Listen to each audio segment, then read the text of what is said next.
The Tesla Model S crossed into oncoming traffic at exactly 73 miles per hour on California's Highway 101 at 11:47 p.m. on February 8, 2024. The car was operating in full self-driving mode.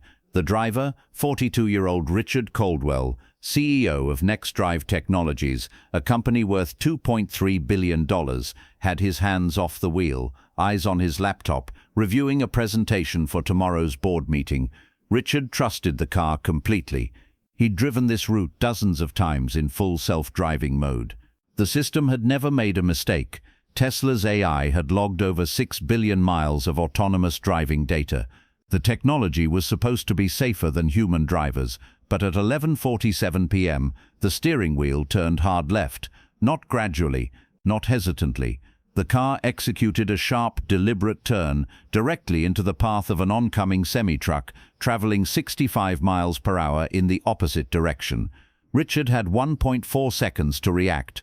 His hands reached for the wheel, but full self-driving mode didn't disengage. The system was locked. The car ignored his desperate attempt to regain control. The steering wheel turned against his grip, as if possessed by its own intent. The collision was catastrophic. The semi-truck's front grille struck the Tesla's driver's side at a combined impact speed of 138 miles per hour. Richard Caldwell died instantly. The Tesla's black box recorded everything: the sudden steering input, Richard's frantic attempt to override the system, the moment of impact. Highway patrol arrived within minutes. The preliminary investigation concluded what seemed obvious: a tragic malfunction of autonomous driving technology. Another cautionary tale about placing too much trust in self-driving systems. Tesla's stock dropped 4% when the news broke. But the California Highway Patrol didn't know what Sam Reeves would discover 3 weeks later, when she forensically analyzed the Tesla's onboard computer systems. The car didn't malfunction. It was hacked. Someone had remotely accessed Richard Caldwell's Tesla, disabled the safety overrides, and commanded the vehicle to turn into oncoming traffic at the precise moment that would guarantee a fatal collision. The hack originated from an IP address registered to Marcus Webb, CTO of Autopilot Dynamics, Richard Caldwell's direct competitor in the autonomous vehicle software market, a company that stood to gain $800 million in contracts if NextDrive's CEO was removed from the playing field. Marcus Webb had spent 6 months studying Tesla's over-the-air update systems, identifying a vulnerability in the Remote Diagnostic Access Protocol.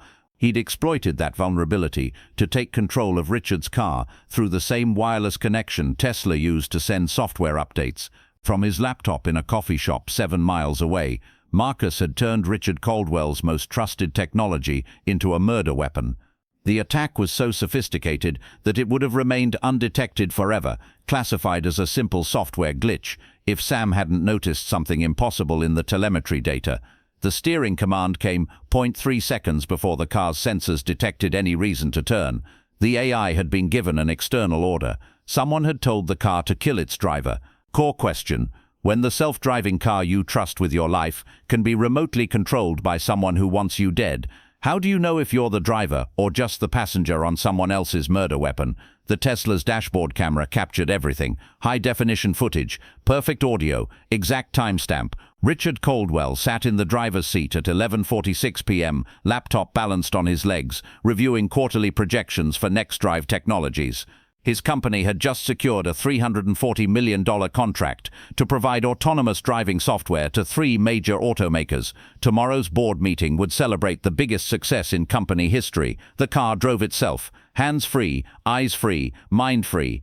That was the promise of full self-driving mode. Richard trusted it completely. He'd enabled the feature on this exact stretch of Highway 101 countless times during his commute between Palo Alto and San Francisco. The Tesla had never made a mistake.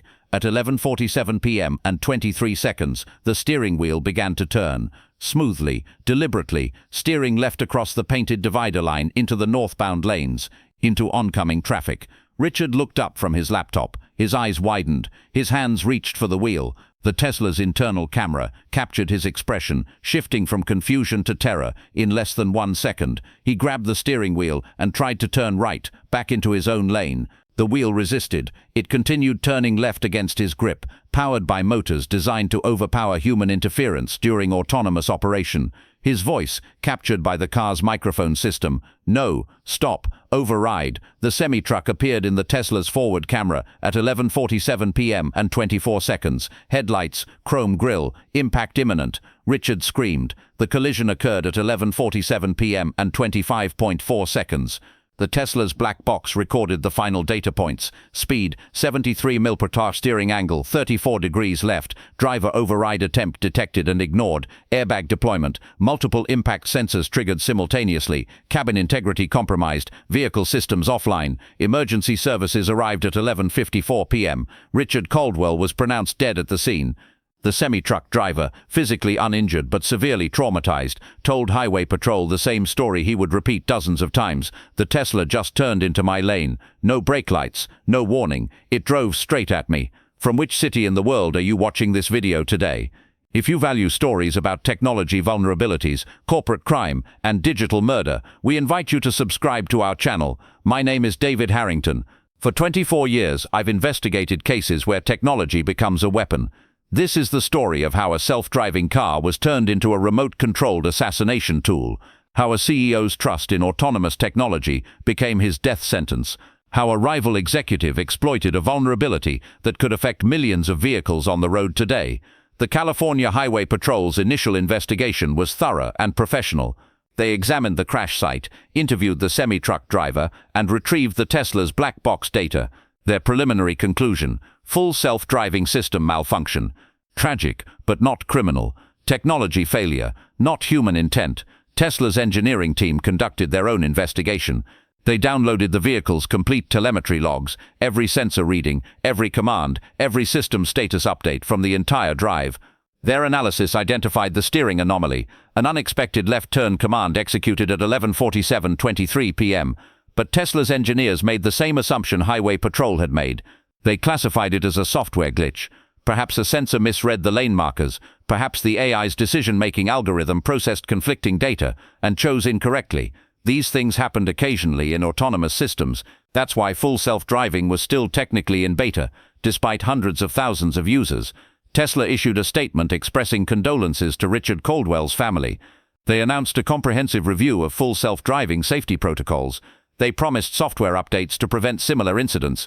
The case was closed, except NextDrive Technologies wasn't satisfied with software glitch as an explanation. Richard Caldwell had been their visionary founder, the architect of their success, and the primary competition to several major players in the autonomous vehicle market. His death came suspiciously soon after NextDrive had announced the $340 million contract, a contract that Autopilot Dynamics, their main competitor, had been pursuing for 18 months. Sarah Chen, NextDrive's COO and Richard's second-in-command, hired me to conduct an independent investigation, not because she believed in conspiracy theories, but because Richard Caldwell had been paranoid about corporate espionage for months before his death. "He told me someone was trying to sabotage our technology," Sarah said during our first meeting. "He thought Autopilot Dynamics was attempting industrial espionage. He'd noticed unusual network activity, suspicious connection attempts to our servers.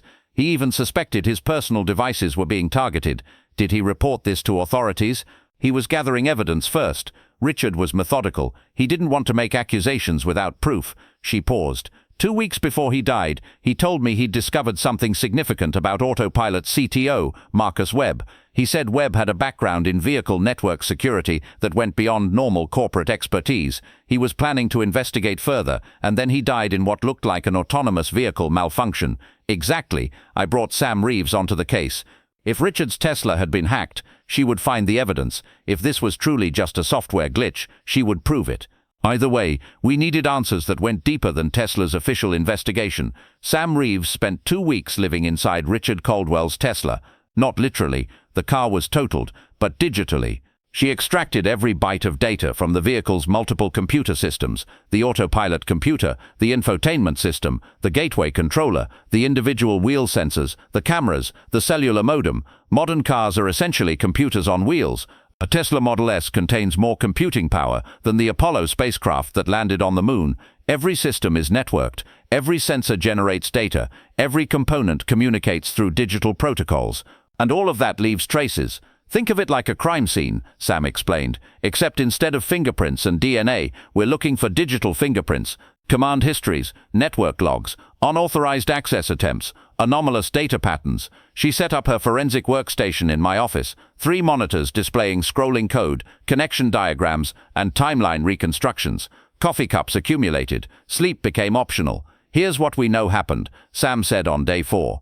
At 11:47:23 p.m., the autopilot system received a steering command. The car turned left. Richard died. Tesla says it was a software glitch. But I'm seeing something that doesn't fit. She pulled up a timeline visualization showing every command the autopilot system had processed during Richard's final drive.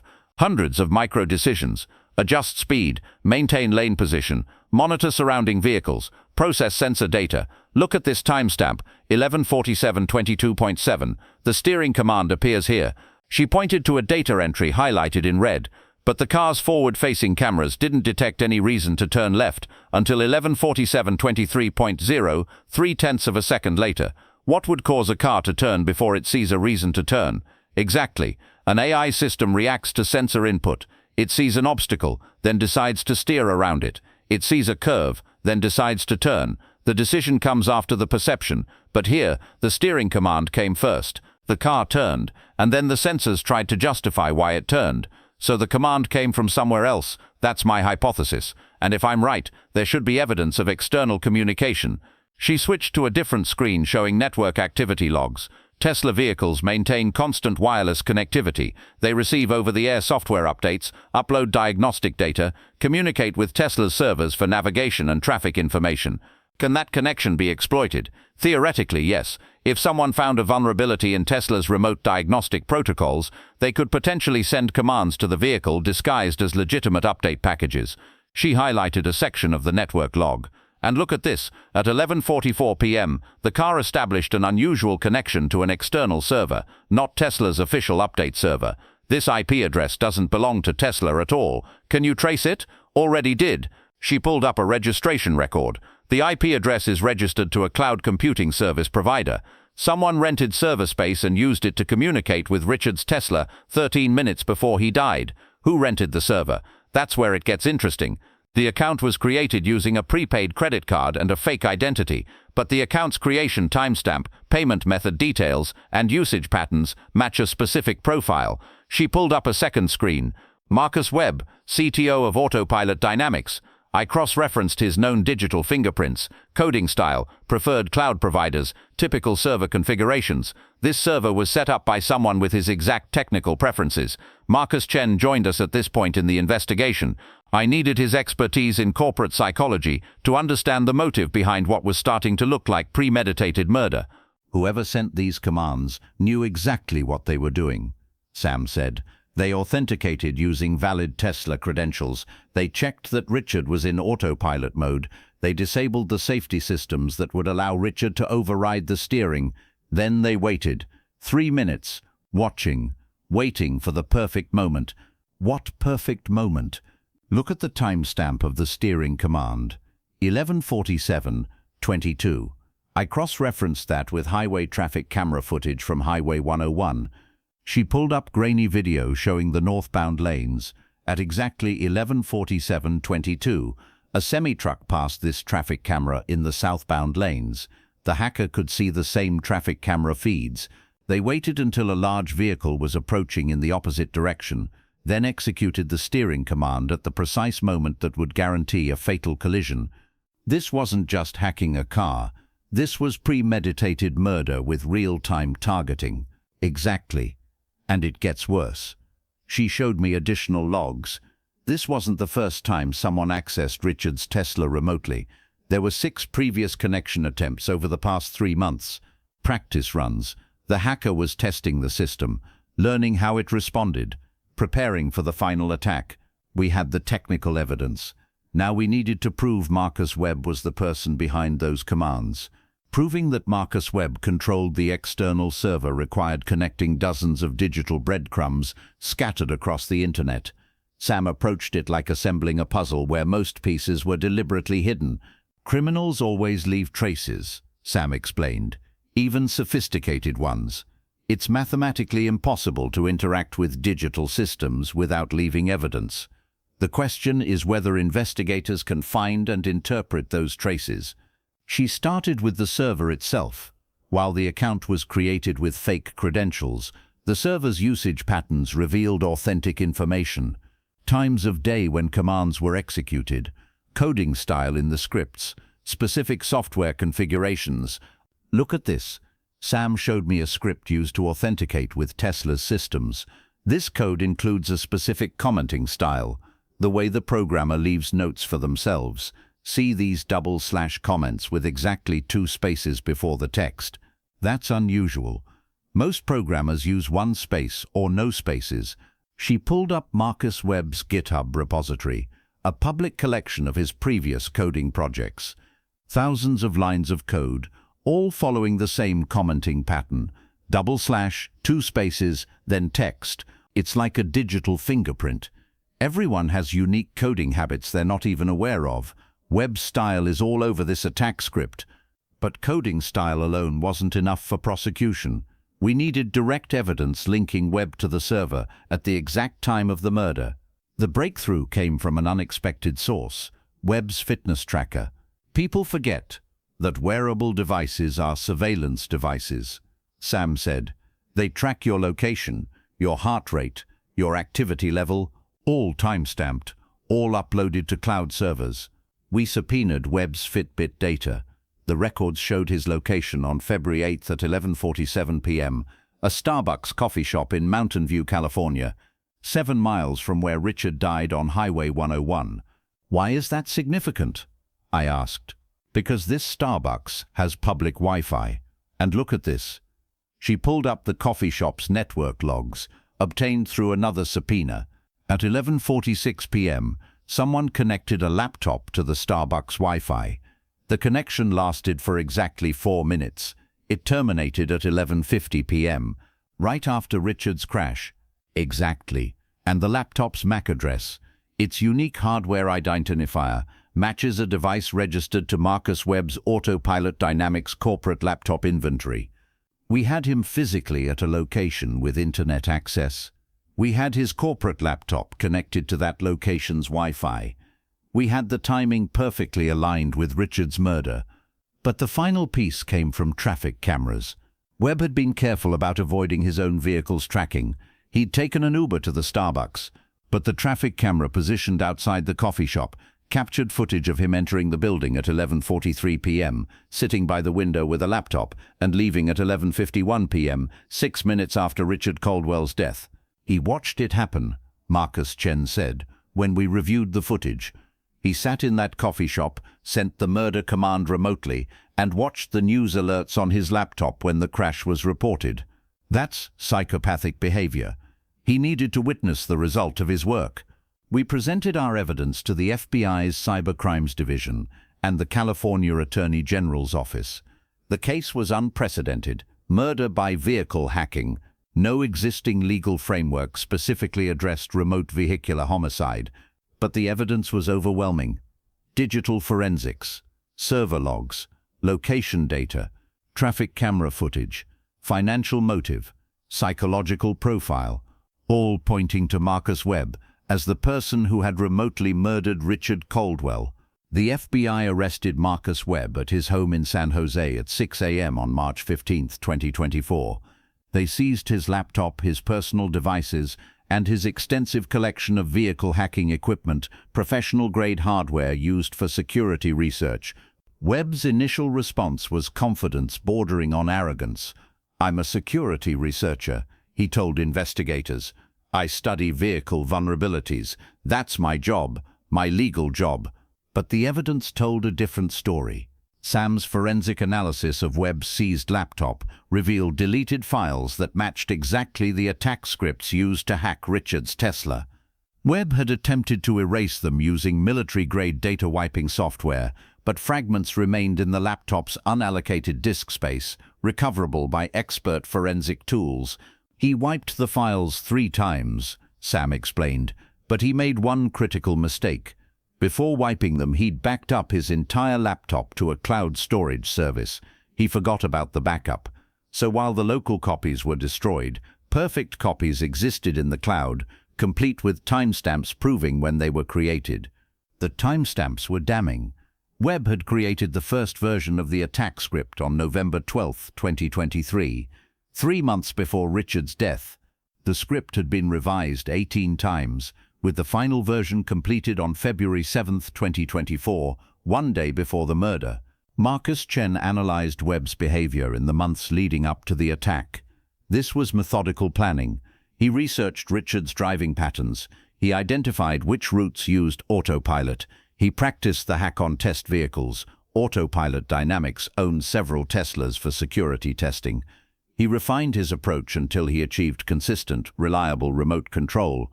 We found evidence of those test runs.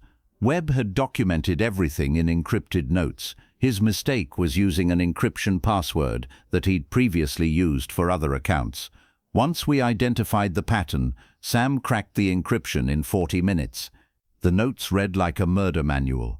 November 12, initial access successful. Can authenticate to Tesla backend using stolen credentials. Need to identify command injection method. November 28, steering override. Achieved on test vehicle.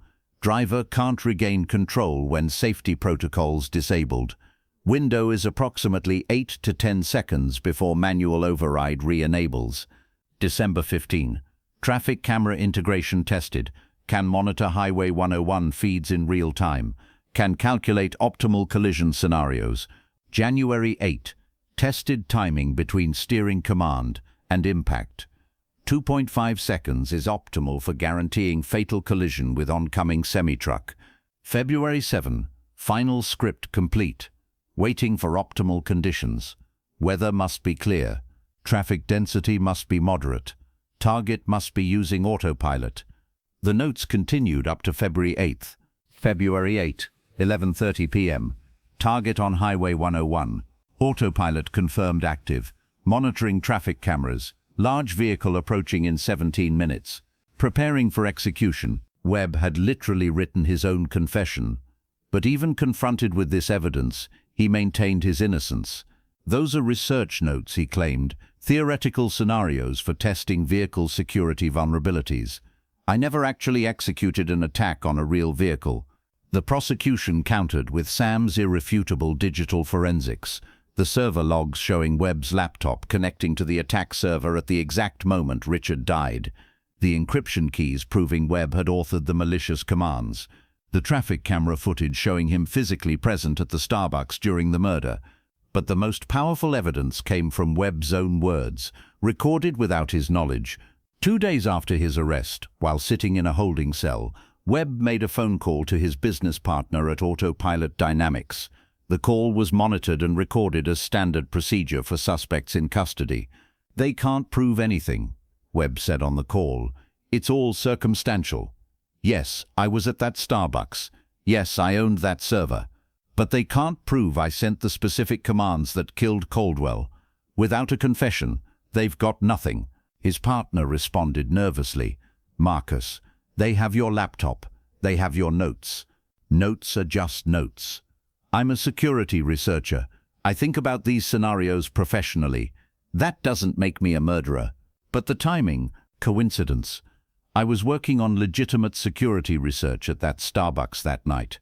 The fact that Caldwell died while I was testing unrelated vehicle security protocols is tragic timing, nothing more. The conversation continued, with Webb essentially outlining his defense strategy: deny everything, claim security research, attack the credibility of digital evidence. But he made one critical mistake in that phone call. When his partner asked, "Did you really think you could get away with this?" Webb responded, "It should have been perfect.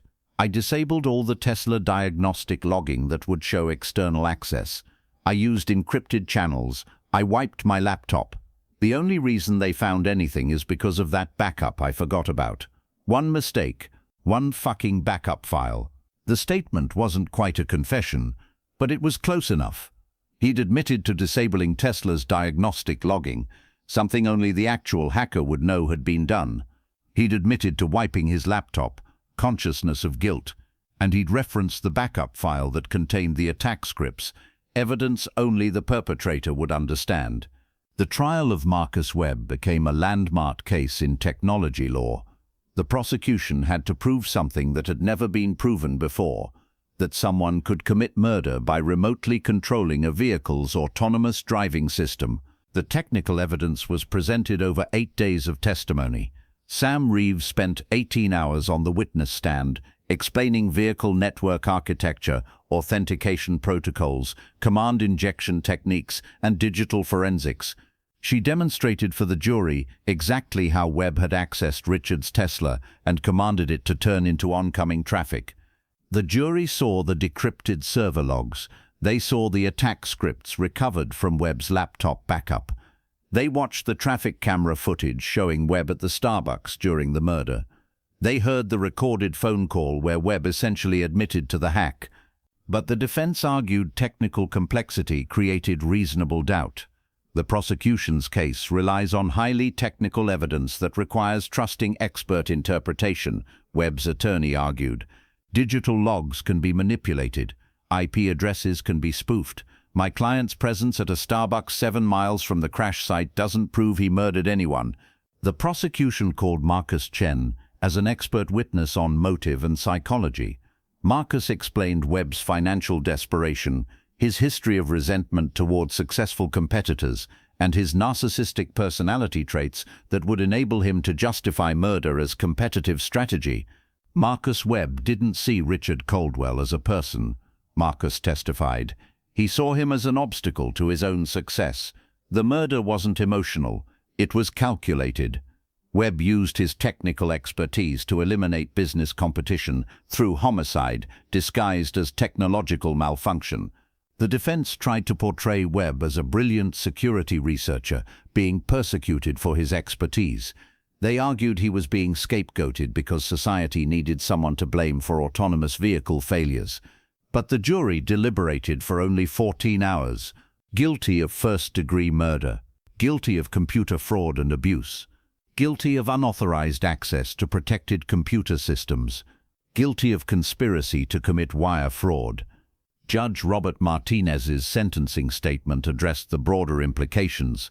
Mr. Webb weaponized technology that millions of people trust with their lives. He exploited vulnerabilities in autonomous vehicle systems not to improve safety, but to commit murder. His actions demonstrate that as our vehicles become more connected and autonomous, they also become potential tools for remote assassination.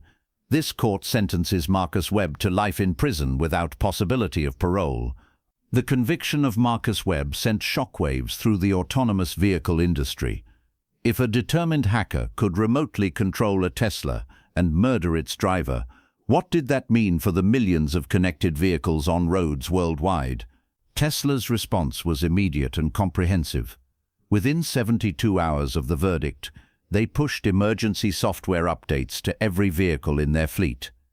The updates implemented new security protocols, enhanced authentication, multi-layer verification for any remote access to vehicle systems, including biometric confirmation from the vehicle owner's phone, kill switch protocol. Drivers could now completely disable all remote access features through a physical switch in the vehicle, ensuring no external commands could reach the car's systems. Real-time monitoring. New systems detected unauthorized access attempts and immediately alerted both the driver and Tesla's security team. Encrypted command verification. Every command sent to the vehicle now required multiple layers of cryptographic verification, making command injection attacks exponentially more difficult. Air gap emergency mode. In situations where the driver detected suspicious vehicle behavior, they could activate a mode that completely disconnected all wireless systems, reverting the car to manual-only operation. But Tesla wasn't the only company affected. Every automotive manufacturer producing connected or autonomous vehicles faced the same vulnerabilities Webb had exploited. General Motors recalled 2.3 million vehicles for security updates. Ford implemented new over-the-air security patches. BMW, Mercedes, Audi, and Volkswagen formed a joint task force to study vehicle cybersecurity. The National Highway Traffic Safety Administration issued new regulations requiring automotive manufacturers to implement minimal cybersecurity standards for all connected vehicles. The standards included mandatory encryption for all vehicle-to-server communication, regular third-party security audits, incident response plans for detected hacking attempts, consumer alerts for any unauthorized access to vehicle systems, physical kill switches for all wireless connectivity. For all, the FBI established a specialized vehicle cybercrime investigation unit. They began actively monitoring for similar attacks, analyzing traffic accidents involving autonomous vehicles for signs of remote interference. Sam Reeves became a leading expert on vehicle cybersecurity, consulting with automotive manufacturers and government agencies. She published a comprehensive report on the vulnerabilities Webb had exploited. The fundamental problem is that modern vehicles are mobile computers, Sam explained at a congressional hearing on automotive cybersecurity. They have dozens of networked systems, wireless connectivity, and remote access capabilities. Every one of those features is a potential attack vector. She demonstrated the scope of the threat. A modern car contains 100 to 150 million lines of code, more than a Boeing 787 Dreamliner, more than an F-35 fighter jet. That code controls critical safety systems, steering, braking, acceleration. If someone gains unauthorized access to those systems, they can literally control the vehicle. Congress asked the critical question, can autonomous vehicles ever be truly secure? Security is a spectrum, not a binary state. Sam answered, we can make vehicles significantly more secure through proper authentication, encryption, and monitoring, but we can't make them perfectly secure as long as they maintain wireless connectivity. The convenience of over-the-air updates, remote diagnostics, and connected features creates inherent vulnerability. So what's the solution? Layered security, multiple authentication requirements, behavioral monitoring that detects unusual command patterns, physical kill switches, driver education about the limitations of autonomous systems, and most importantly, we need to abandon the idea that autonomous vehicles are safer than human drivers in all scenarios. They're safer in some scenarios, more vulnerable in others. Sarah Chen, who became CEO of NextDrive Technologies after Richard's death, transformed the company's mission. Rather than focusing solely on autonomous driving software, NextDrive became a leader in vehicle cybersecurity. Richard died because he trusted technology too much, Sarah said at the company's annual conference. He believed autonomous systems were infallible. Marcus Webb proved they're not. Now our mission is to build autonomous systems that are both intelligent and secure. NextDrive developed new security protocols that other companies began adopting industry-wide. Behavioral biometrics. The car learns its owner's driving patterns and can detect when unusual commands don't match those patterns. Dual control architecture. Critical systems like steering and braking require confirmation from two separate computer systems before executing commands, preventing single-point hacking. Black box forensics. Enhanced data logging that can detect and record remote access attempts, providing evidence if hacking is attempted. Community alert system. If one vehicle in a manufacturer's fleet detects a hacking attempt, all other vehicles are immediately notified and update their defenses. The $340 million contract that Richard died securing became funding for the most comprehensive vehicle cybersecurity initiative in automotive history. I visited Marcus Webb in federal prison 18 months after his conviction. He agreed to an interview on the condition that I accurately represent his perspective. I'm not a monster, Webb said. I'm an engineer who solved a complex problem. Richard Caldwell was an obstacle to progress. Autopilot Dynamics had superior technology, but we couldn't compete because of corporate politics and Caldwell's manipulation of investors. You murdered him. I executed a technical solution to a business problem. The fact that it resulted in his death was unfortunate, but from a purely strategic standpoint, it was efficient. You don't feel remorse? Remorse is an emotional response. I'm a logical person. Logically, I made the correct decision, given the constraints I faced. The execution was flawless. The only reason I'm here is because I made one operational security mistake, that cloud backup. You're serving life in prison without parole. Yes, which proves that society isn't ready for truly rational decision-making. They call what I did murder. I call it competitive strategy, using advanced technical means. The only difference is emotional labeling. The conversation revealed what Marcus Chen had identified from the beginning. Webb was a high-functioning psychopath, incapable of empathy. To him, Richard Caldwell wasn't a person with a family, friends, and a life worth living. He was a variable in an equation that needed to be eliminated. Despite security improvements, vehicle hacking attempts continue. The FBI tracks approximately 200–300 suspected incidents annually, where connected vehicles exhibit anomalous behavior consistent with remote interference. Most are unsuccessful due to improved security measures, but some succeed. In June 2024, a Mercedes-Benz in Germany suddenly accelerated to maximum speed on the Autobahn, despite the driver's attempts to brake. Investigation revealed remote access to the vehicle's throttle control. The hacker was never identified. In August 2024, a fleet of rental cars in Tokyo simultaneously disabled their brakes, causing 23 accidents. The attack was traced to a competitor attempting to sabotage a rival rental company. In November 2024, a Waymo autonomous taxi in San Francisco drove to an unauthorized location and locked its passengers inside. The incident lasted 14 minutes before Waymo's security team regained control. "We're in an arms race," Sam Reeves told me during a recent conversation. "Manufacturers improve security, hackers find new vulnerabilities, we patch those vulnerabilities, they find new ones. As long as vehicles remain connected to the internet, they remain hackable. Is there a solution? The only perfect solution is disconnection. Remove all wireless features, all remote access, all connectivity. But consumers won't accept that.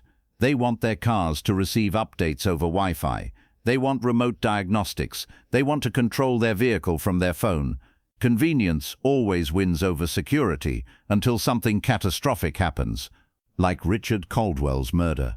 Exactly. And even that wasn't catastrophic enough. People still trust their autonomous vehicles completely. They still take their hands off the wheel and stop paying attention. They still believe the car will always make the right decision. Will it? Usually. Yes, but usually isn't the same as always. And when someone like Marcus Webb decides to exploit that trust, the results are fatal. This is Case 20, the autonomous car. A story about how corporate rivalry became remote-controlled murder, about how a CTO weaponized autonomous driving technology to eliminate his competition, about how digital expertise transformed a Tesla into an assassination tool. Marcus Webb sits in federal prison, serving the first years of a life sentence without possibility of parole. His company, Autopilot Dynamics, declared bankruptcy 6 months after his conviction. The technology he tried to save through murder became obsolete without his expertise to develop it. Richard Caldwell's family received a $47 million settlement from the lawsuit against Autopilot Dynamics. The money couldn't replace Richard, but it funded the Richard Caldwell Foundation for Vehicle Cybersecurity, an organization dedicated to researching and preventing the kind of attack that killed him.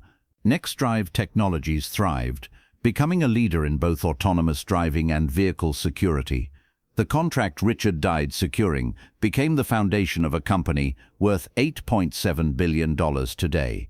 And millions of people continue driving autonomous vehicles, trusting technology to keep them safe, mostly unaware of how close that technology came to being classified as a perfect murder weapon.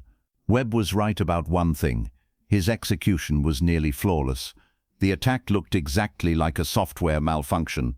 If Sam hadn't noticed that 0.3-second discrepancy in the telemetry data, the steering command arriving before the sensors detected a reason to turn, the murder would have been classified as a tragic accident. Webb would have walked free, Autopilot Dynamics would have eventually secured the contract, and vehicle hacking as a murder method would have remained undetected, available for future killers to exploit.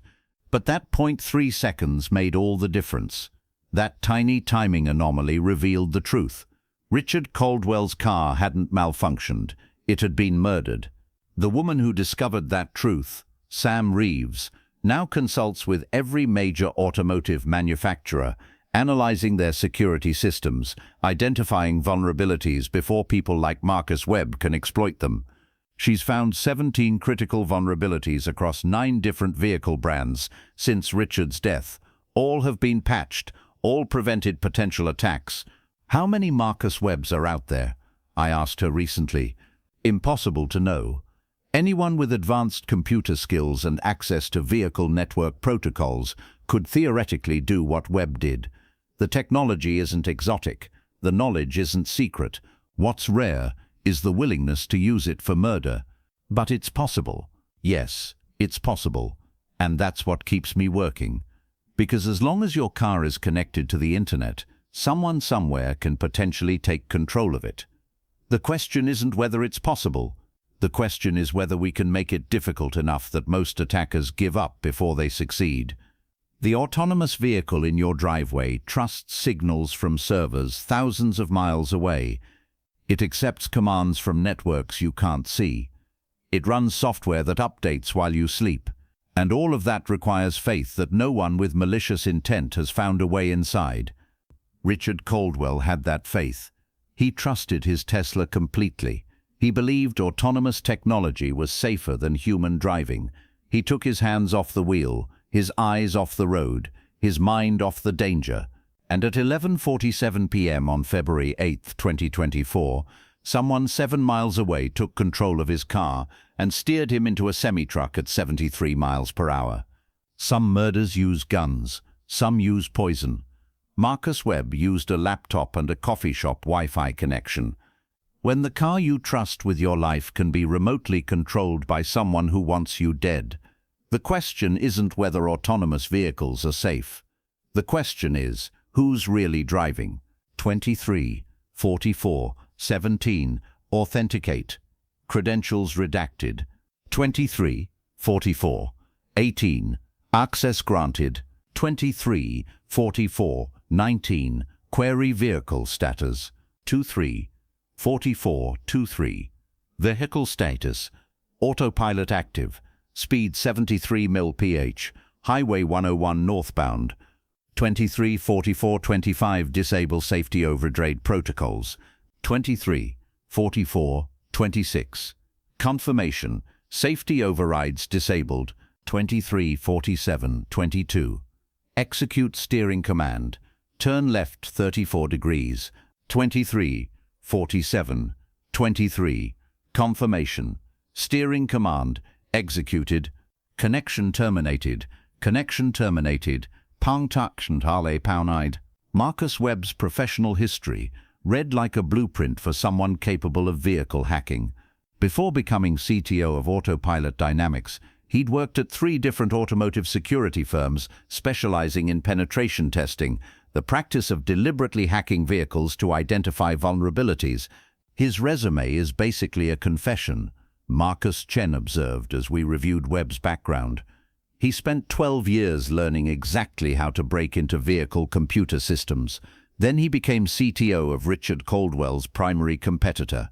We pulled Autopilot Dynamics' financial records through legal subpoena. The numbers told a clear story. The company was struggling. They'd lost the $340 million contract to NextDrive by a narrow margin. Their investors were getting nervous. Stock price was declining. Without a major contract soon, Autopilot faced potential bankruptcy within 18 months. Webb had $4.2 million in Autopilot stock options, Marcus Chen explained. If the company went bankrupt, those options became worthless. But if NextDrive somehow lost their CEO and stumbled in executing the $340 million contract, Autopilot could swoop in as the backup choice. That's motive for corporate sabotage. But murder? Let's look at Webb's psychology. He's 47 years old, never achieved the success he believed he deserved. Brilliant engineer, but always second place. His patents were always filed just after someone else's. His companies always lost contracts to competitors by narrow margins. Classic high-functioning narcissist with a persecution complex. Marcus showed me Webb's social media history. Carefully curated, but revealing, subtle jabs at competitors, bitter posts about luck versus skill in business, increasing desperation as Autopilot's financial situation deteriorated. This is someone who views business as warfare, Marcus continued, and Richard Caldwell was winning. Webb couldn't tolerate that, so he weaponized his expertise. Sam's forensic analysis continued deepening. She'd found the external server connection, but she needed proof that it had actually sent malicious commands to Richard's Tesla. The problem is encryption, Sam explained. The communication between the external server and Richard's car was encrypted using Tesla's own security protocols, which means whoever accessed the car had legitimate encryption keys, probably stolen or duplicated from Tesla's internal systems. Can you decrypt the communication? I can try, but it'll take time and some educated guessing about the encryption implementation. She worked for 3 more days, writing custom decryption tools, testing various cryptographic approaches, analyzing the mathematical patterns in the encrypted data. Finally, on day 17 of the investigation, Sam broke through. "I've got it," she announced at 2 a.m., calling me back to the office. On her screen, decrypted communication logs between the external server and Richard's Tesla. The logs showed a sequence of commands sent from the external server to the car's autopilot system,